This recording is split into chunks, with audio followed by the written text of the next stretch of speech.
mungkin dia sudah mempunyai penghasilan yang cukup untuk memenuhi dirinya, terus juga karena dia saking mencintai pekerjaannya, si wanita itu jadi kalau misal dia menikah punya anak kan berarti si wanita itu sudah terfokus pada pekerjaan di rumah tangganya. Itu kira-kira hukumnya bagaimana sih? Tapi sebelumnya sudah nikah? Belum, karena mungkin kan pendidikan sibuk dengan pekerjaannya dan sedang menikmati pekerjaannya, akhirnya orang belum nikah. Iya, karena sudah mencintai pekerjaannya, jadi tidak ingin punya anak karena takut mengganggu pekerjaannya. Oh, kayak gitu. Tapi perempuan itu ditakutkan melakukan zina apa enggak? Kurang banget. Kalau orang itu tidak ingin nikah, ya kan ini jelas tidak ingin nikah. Jadi aslinya secara materi mampu, tapi tidak ingin nikah dan juga tidak ingin mempunyai keturunan, tapi tidak dikhawatirkan untuk zina, maka mubah boleh menikah, boleh tidak, terserah. Ya, tapi kalau ditakutkan melakukan zina, ya kalau mungkin karena pergaulan ataupun mungkin pakai jalan langsung miru-miru mono, tentang di pasangan ataupun yang lainnya. Tapi orang ingin nikah, orang ingin keturunan, tapi istilahnya kumpul-kumpul ngapain, bahasa saya gini kayak kumpul-kumpul, ya kudu nikah, wajib hukumnya. Tapi kalau dia itu santai dengan kehidupan istilahnya seksualitasnya, istilahnya dalam artian tidak ditakutkan untuk zina, ya tapi orang ingin dengan kesibukannya dia sudah menikmati dan bahasa ini sudah mencintai pekerjaannya, terus malah takut dua anak saya itu bukan begitu, ya terus tapi tidak ditakutkan untuk melakukan zina, ya boleh saja, mau terserah saja, ya mubah. Tapi dengan catatan itu loh, tidak ditakutkan untuk melakukan zina. Biasanya kita kalau kena pasangan, tapi kan orang belum nikah, orang belum damai, itu nikah. Ya. Dan kenapa Islam itu mensyariatkan nikah? Karena itu sudah kodratnya seseorang mesti butuh kayak semampu-mampunya uang, tetap butuh pendamping. Ya, tetap butuh pendamping. Contoh ya, Nabi Adam, aku kan tahu cerita Nabi Adam nang surga. Kurang apa surga kowe? Kabeh anak. Wis surga iki kurang apa? Pingin apa anak, pingin apa anak. Tapi Nabi Adam nang surga dawekan merasa kesepian. Wis kodrate wong mesti butuh pasangan, Mas. Kodrate wong butuh pasangan, mesti butuh. Wah, butuh. Wah, berarti mencari kodratnya sebagai seorang manusia. Nabi Adam nang surga diciptakan dawekan, ya dawekan surga kurang apa? Tapi apa? Nabi Adam kemarin Gusti Allah, kalau teringin kesepian, akhirnya diciptakan seorang Siti Hawa untuk menemani Nabi Adam di surga. Tetap butuh kodratnya wong manusia mesti butuh pasangan, ya. Apa-apa kita membahas masalah makhluk sosial. Manusia itu adalah makhluk sosial, ya. Bukan hanya teman ataupun sahabat saja, tetap harus ada butuh seorang pasangan, ya. Wong kadang kan dengan beda status, beda perasaan dan beda perlakuan. Anak sahabat, anak teman, anak pasangan, anak kasih, anak miki istri, dengan beda status itu perlakuannya nanti akan beda. Aku kancane wis akeh, tapi tetap sejen. Pola tetap butuh pasangan. Karena apa? Karena perlakuan kita dengan status itu akan beda. Lebih intinya perempuan itu ditakutkan untuk melakukan zina apa enggak? Kalau tidak, ya mubah. Tapi kalau pergaulannya kayak mengkhawatirkan, kudu nikah, Mas. Kudu nikah. Yang lainnya nih. Ini Mas, mau bertanya ya, bagaimana hukumnya ada di film-film FTV itu kan secara hukum itu kan sudah memenuhi rukun dan syarat ya, otomatis kan sudah memenuhi sudah syarat. Nah itu bagaimana hukumnya?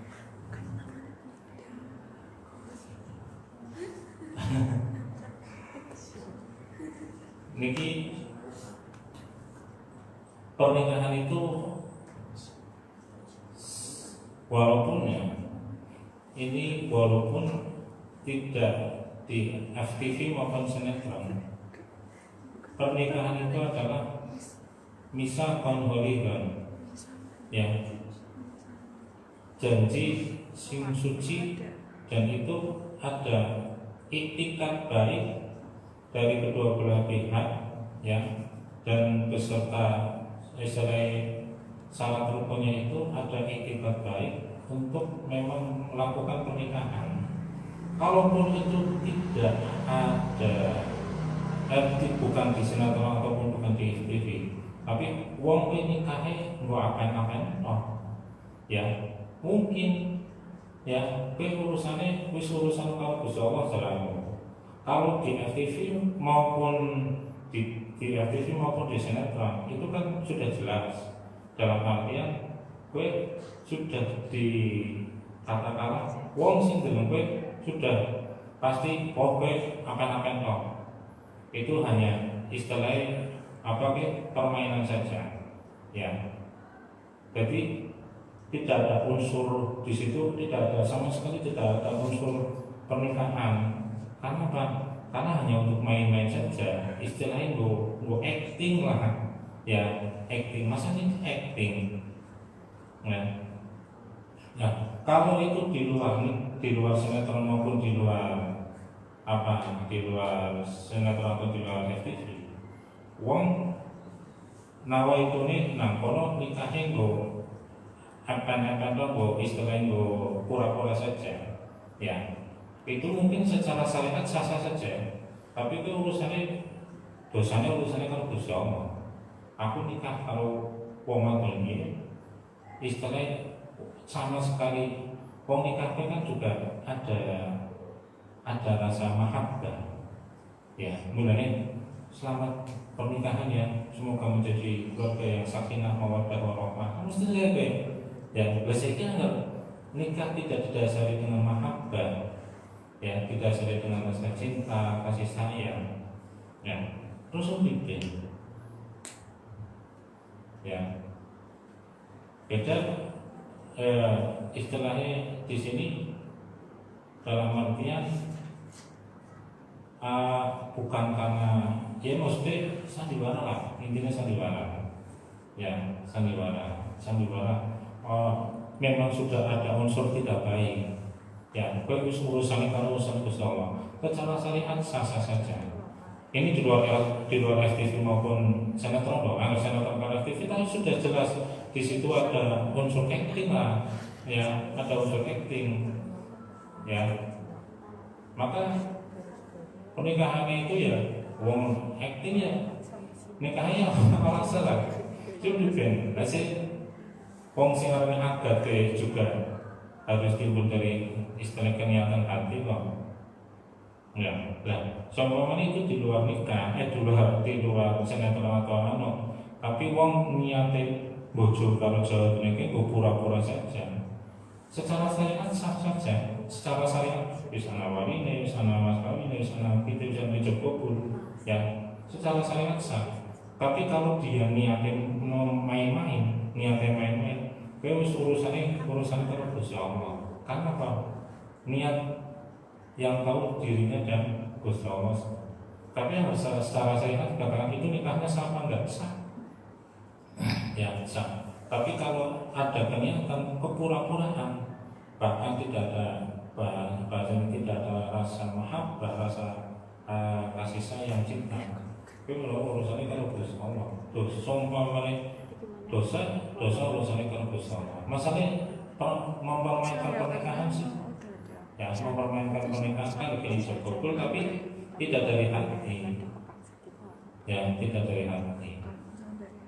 Jadi uang itu bisa ijab kabul, istilah saya terima itu saya terima dari hati, Makanya nanti kalian ketika merasakan ijab kabul rasanya tidak sejen, agar memang benar-benar ingin nikah loh.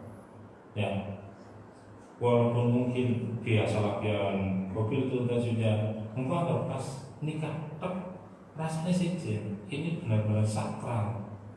Ya, benar-benar sakral. Kalau itu memang benar-benar dari hati. Ya, istilah runggep. Karena apa? Janji sih. Itu kan sudah janji, ya. Bulan ini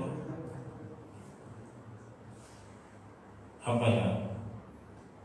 Antara zina sama pernikahan itu beda tipis. Gara-gara apa? Ijab kabul, anggur ijab kabul, semuanya halal sih. Ya, anggur ijab kabul, tetap semuanya halal sih. Bojone kok wis cara gampang ngomong kan dapat apa mau terserah ya. Iya, tapi yang arane cukup pun nglakoni kaya kowe izin terus kan. Ya. Dan perlu digarisbawahi, itu kudu tegas sih, perlu digarisbawahi. Ketika seseorang itu melakukan sesuatu tidak sesuai dengan syariat, itu pasti ada efek sampingnya. Ya, pasti wong melakoni hubungan seks di luar syariat dalam artian melakukan zina, mesti ada efek sampingnya. Ya, mesti ada efek sampingnya.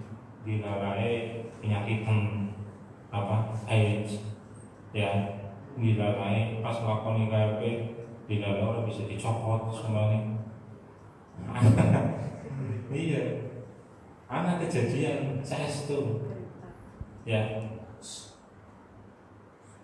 Nah, ya di suatu tempat lah, wong lanang kalau wadon yang masih sekolah melakukan hubungan seks, ya, di luar nikah, bila orang bisa dicopot ya, karena wadon orang bisa dicopot.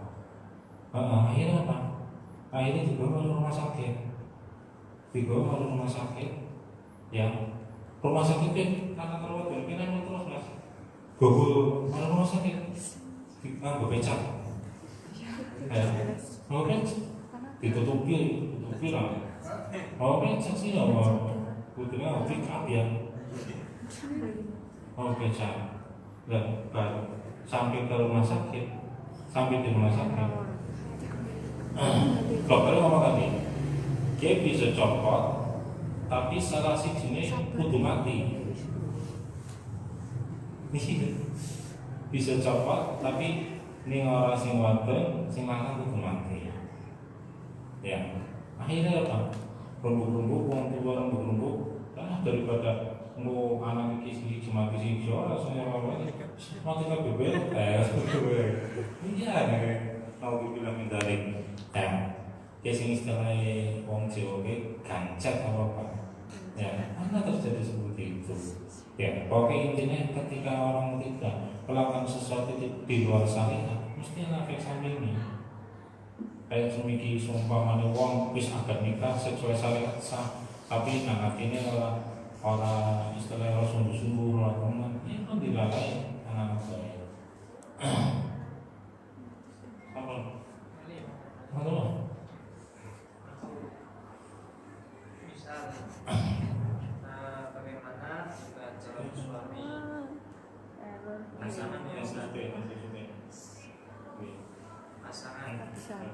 pasangan itu pengen nikah, taksi sepak bola yang jalanan itu salah nyetet namanya si istri niku pripun seket diulang terus diulang ini batasnya pripun harus niku ya ketika kata ini itu syaratnya jika di situ kan ada saksi yang di luar rukun itu syaratnya ada saksi yang menyaksikan bahwa ketika si mempelai laki-laki maupun si wanita itu mengucapkan ijab kabulnya pas apa tidak.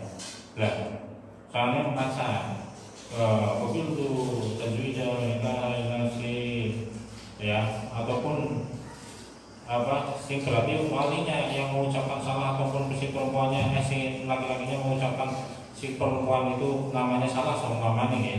Terus saksinya saksinya ngomong, oh sah, tidak sah. Kenapa? Karena mengucapkan perempuannya salah. Ketika saksinya mengucapkan tidak sah, dia harus diulangi, ya.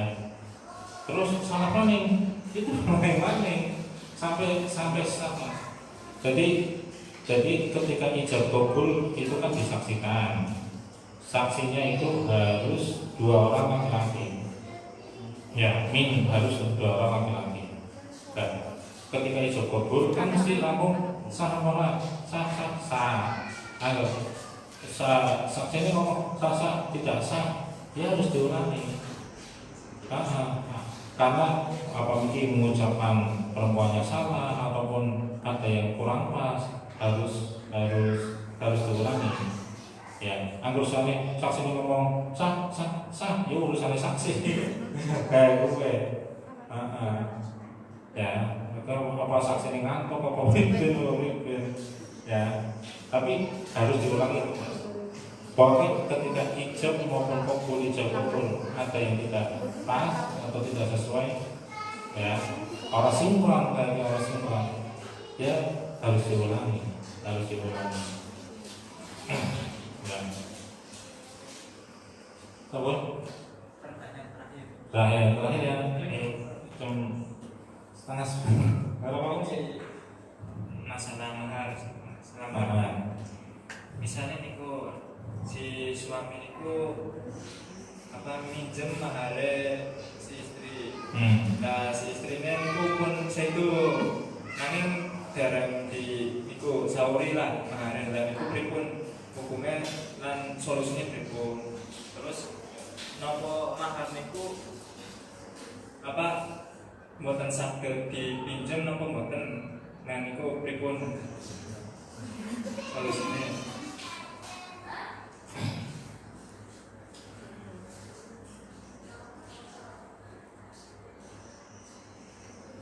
Pada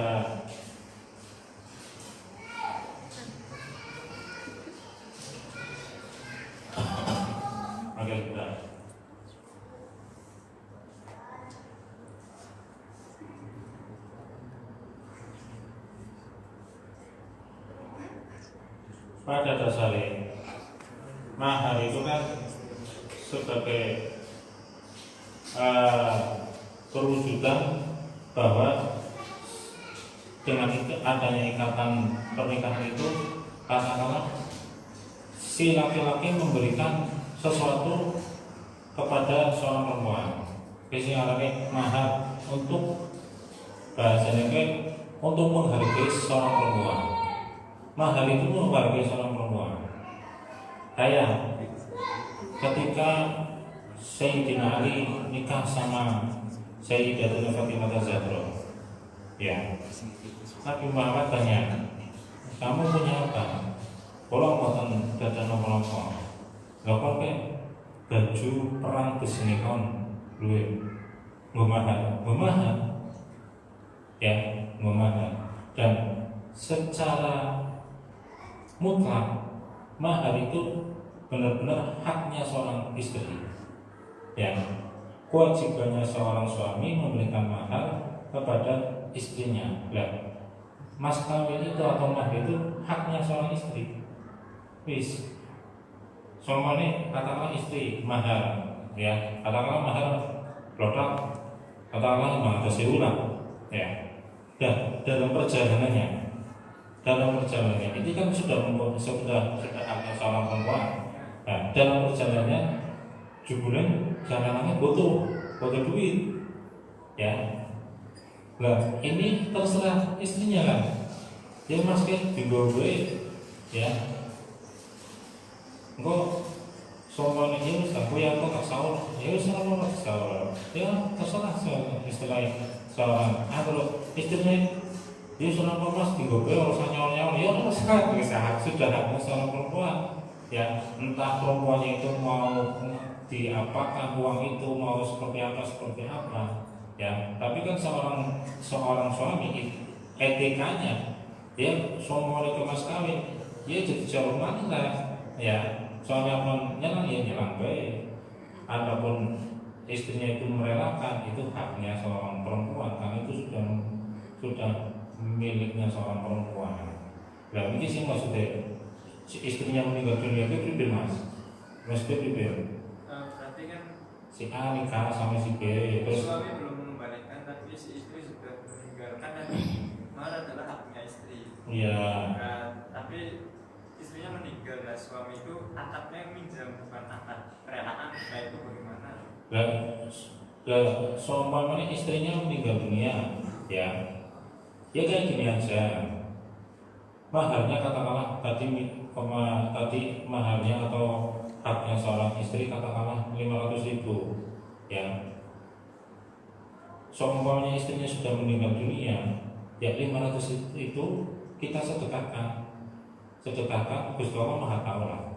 Ini saya mas kawin yang pinjam istri saya yang sudah meninggal dunia katakan 500.000. Gue selamatan istrinya ataupun disedekahkan di atas namakan istrinya. Insya Allah anjur Pak. Ya, insya Allah anjur. Gue cara-cara gue balas, gue nyawuri, gue balas 500 itu kita sedekahkan di atas namakan istri. Jadi kita sudah tidak ada tanggungan lagi. Ya, seumpama si laki-lakinya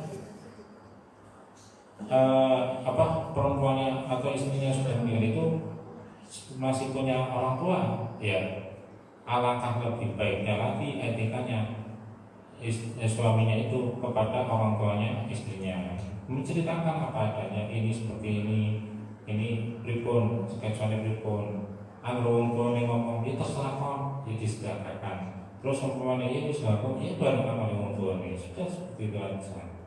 Ya. Jadi kita intinya sudah tidak memegang uang itu, karena bukan hak kita sih. Semua dikembalikan kepada pihak perempuan, kepada orang tuanya. Ya mau saja barangkali orang tua perempuannya itu katakanlah istilahnya membutuhkan, ya malah lebih baik, lebih bagus kayak gitu. Pokoknya intinya disedekahkan di atas namakan istrinya. Jadi ini istrinya untuk pahala dari sedekah itu, kata itu. Sekali dia masa ini sana terus bukan ditangin satu mereka ngutuk gue saya sama teman ya. Kalau secara pribadi terima kasih yang sebesar-besarnya. Mudah-mudahan dengan wasilah seperti ini Pondok Pesantren Al-Akbar dengan pengasuh Al-Habib Muhammad Al-Segar yang beliau pengasuh, jadi Pondok Pesantren Al-Akbar Santosa ini pengasuhannya Habib Lutfi bin Yahya dari Pekalongan, pengasuhnya Habib Muhammad Al-Segar. Ya, dengan wasilah seperti ini mudah-mudahan memberikan barokah Pondok Pesantren Al-Akbar pada khususnya seperti ini dan memberikan kemanfaatan dan mungkin diridhoi oleh Allah Subhanahu wa taala. Dengan acara seperti ini mudah-mudahan mahasiswi yang ikut dalam KKN ini UIN Wali Songo ini dengan berbagai fakultas mudah-mudahan angsal ilmu yang manfaat ya, supaya mungkin mahasiswi UIN Wali Songo mungkin istilahnya menjadi orang-orang yang nanti bermanfaat bagi masyarakatnya sesuai dengan dawuhnya Nabi Muhammad, khairun nas anfa'uhum linnas. Sebaik-baik manusia itu adalah orang yang bermanfaat bagi orang lain. Ya, bukan malah menyusahkan ataupun memperkeruh, tapi bermanfaat bagi orang lain. Semacam mawon nggih, kula secara pribadi ngapunten ingkang kathah, matur nuwun atas kerjasamanya mahasiswi UIN Wali Songo tersebut. Oke, benar pada kalau ngapunten ingkang kathah, pilih ada tutur kata ataupun dari bacaan saya ataupun yang lainnya ada kesalahan, ya memang saya ini hamba yang seperti inilah ya, yang penuh dengan kekurangan. Ampun dengan kata, wabillahi taufiq wal hidayah. Wassalamualaikum warahmatullahi wabarakatuh. Waalaikumsalam warahmatullahi wabarakatuh. Matur nuwun Ustaz Ron atas semua informasinya. Semoga ilmunya panjenengan itu bermanfaat bagi kula sedaya. Sekian dari saya selaku moderator. Mohon maaf apabila banyak kekurangan. Assalamualaikum warahmatullahi wabarakatuh. Kita tutup dengan doa salam-salam ya. Bismillahirrahmanirrahim.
Alhamdulillah.